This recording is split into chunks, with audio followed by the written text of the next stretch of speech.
All right, welcome everyone. This week we are on the last week before we start your personal creed document this week. Now, this week it's going to feel like a little more busy work because you actually have a couple of extra assignments. One is filling out your schedule. And I'm going to tell you, and everybody that's watching the recording, I'm not going to go in and judge your schedule. This is 100% an exercise for you. So you do the work, you get full credit. Don't do the schedule, you don't get credit. It's that simple. So, I'm not going to go and say, I think you're not getting enough sleep or whatever.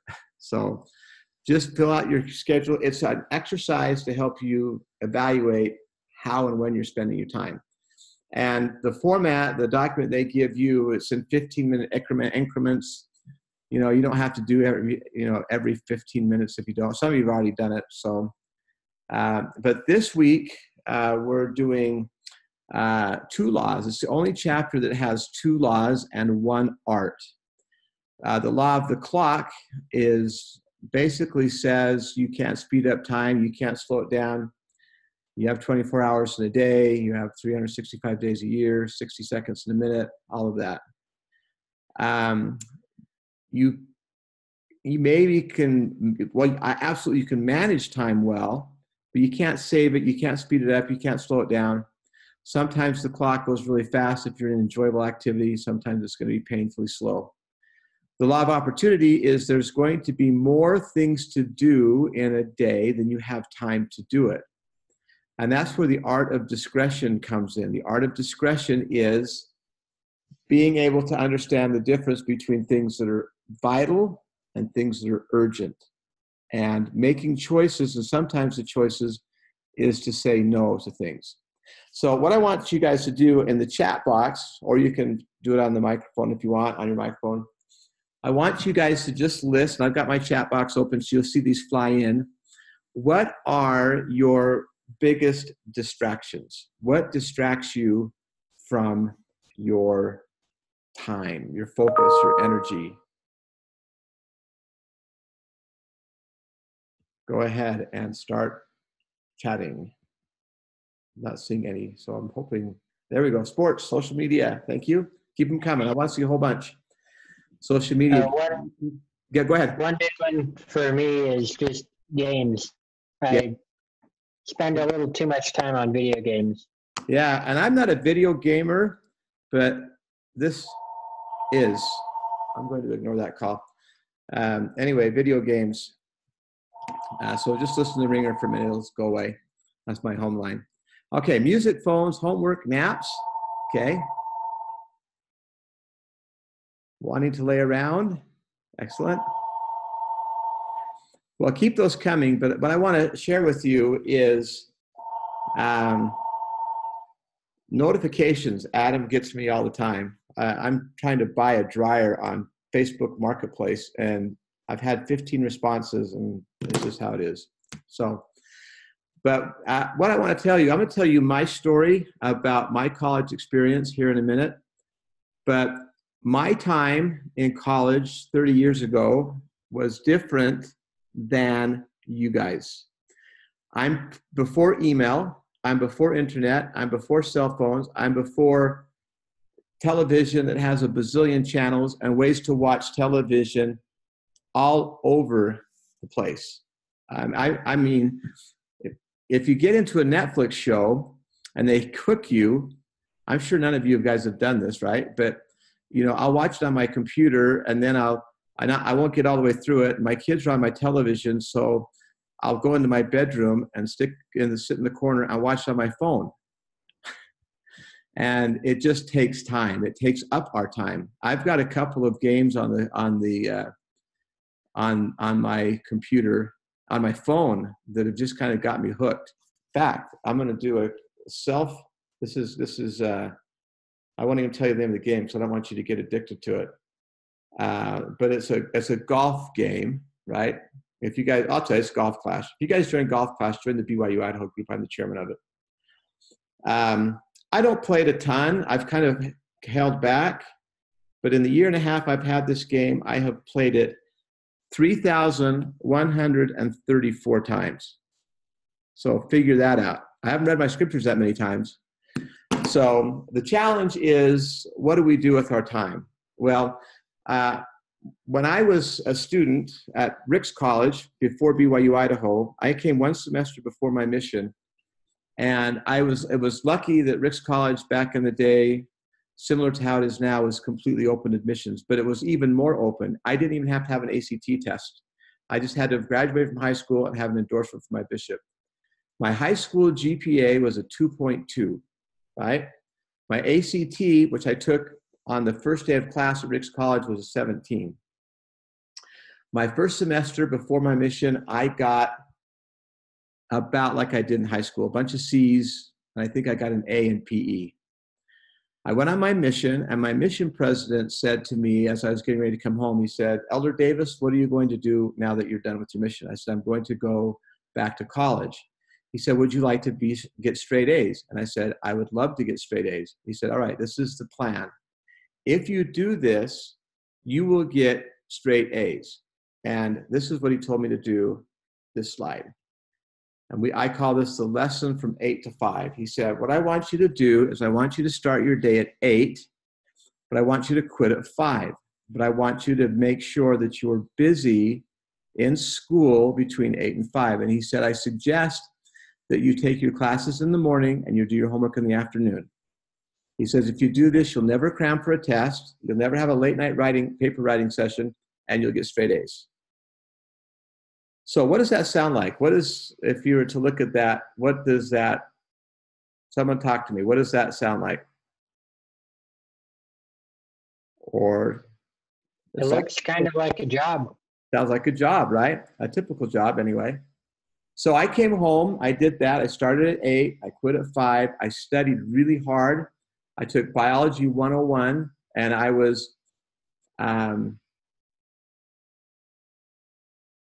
nervous for my first test, but confident that I would get better than C's.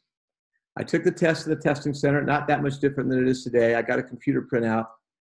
Anybody want to guess what I got on my first test home from my mission, studying like I've never studied before? Danny, thank you, 100%. I wish. Anybody else?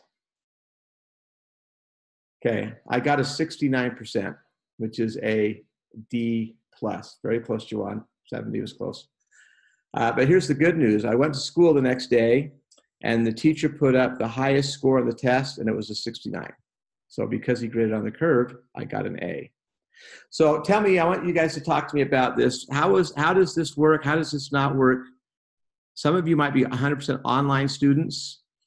Some of you might be going part-time. Some of you have other obligations. What are you thinking about 8 to 5? You can keep it within that. I think it's genius. It works. It takes a lot of work to do it between that time. Yeah. But it's definitely nice to have that time, especially if you have to work. Yeah. Now, I didn't have a cell phone to distract me, or a golf game, or an email notification. I didn't have a computer, so I wasn't getting a Facebook notification in the top corner.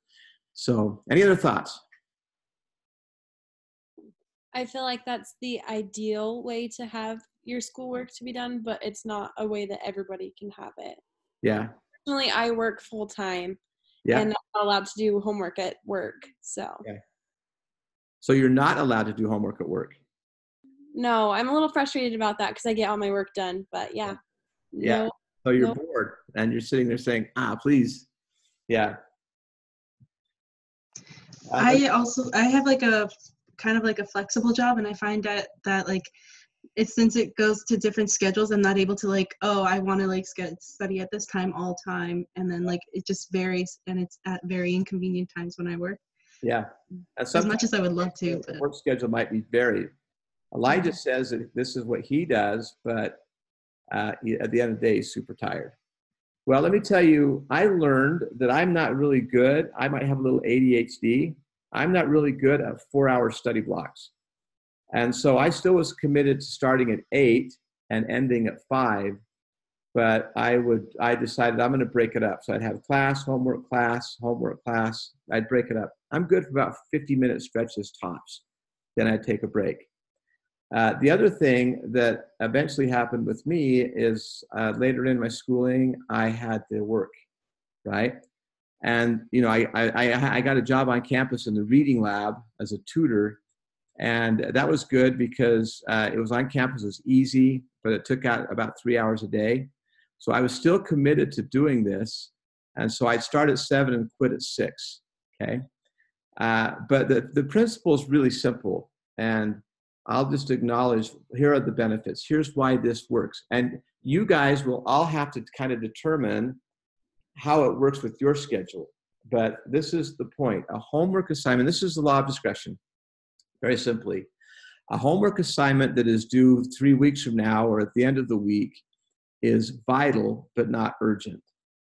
If you wait until it's nearly due, it becomes urgent, and then we cram.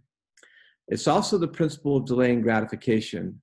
In your day, in your school life, you have to choose between what you're going to do, right? And you're going to have things that are more fun to do than not fun. Typically, homework is not as fun as some enjoyable things. The rewards of this for me are great. I was able to, for the first time in my life, that first semester, I was able to get straight A's. I got 2 A's and 2 A minuses. So not a 4.0, but the best grades that I've ever got. Also, in the evenings when we were out doing activities, I was the only one in the class, in my group, like for whatever, going to a movie, intramurals, that had my homework all done. I didn't have to worry about, I got to go do this assignment that's due at midnight. And the habits translated to success. Here are the barriers. Bad habits are hard to break. Distractions are many. Natural tendency to procrastinate. I still have it, even though I've at times not been. And we have this monkey on our backs that is screaming at us that we should do things, but we typically don't do it until it's so painful that we have to do it. So any thoughts? We're going to have, this will be a little shorter meeting, but are there any thoughts about this? What are you thinking? I think that it kind of goes back to the principle taught in the Book of Mormon, by small and simple things are great things brought to pass. Yeah. If we take care of the seconds even, then the minutes will come, and then the hours, days, and so on. So thanks, Malachi. Yeah, if we take care of the minutes, the seconds, the years will take care of themselves. So any other thoughts? Before I share a parting thought, this is it. So when I was in the reading lab, I would look over next to me and there was the study skills lab. And I decided I didn't have good study skills. I had better time management skills, but I thought I need to learn how to study better. And there's all sorts of tools and tricks and how to read textbooks and take tests. This was the most simple principle. And this goes back to habits, right? We are wired. Every semester, your schedule might be a little different. And if you're working full time or whatever, you have to just decide, okay, some of the simple principles are simply, is gospel centered. Wake up early and don't go to bed too late. And, if your first class starts at noon, don't sleep till 11, right? Get up and get your stuff done. But these things, every semester it's going to be different, but these 3 things always hold true. And it takes a while each semester to get into the flow of things. Study at the same time. Whatever your schedule is this semester, decide, and this is what you're going to get in your schedule you're building. I'm going to study at this time. These are my study blocks. And as you keep doing that, you're going to get into the mode study time. Study at the same place, right? And study only. So same place and study only kind of go together. Meaning study only, don't study on your couch, don't study on your bed, don't study at your kitchen table, because you do other things there. You sleep, you watch TV, you eat. And I would find places that I could be not distracted. And it's usually the corner of the library. After Rick's, I went to Utah State, and I'd go study in the Institute building because it was quiet, and there wasn't, in the middle of the day, not a lot of people there.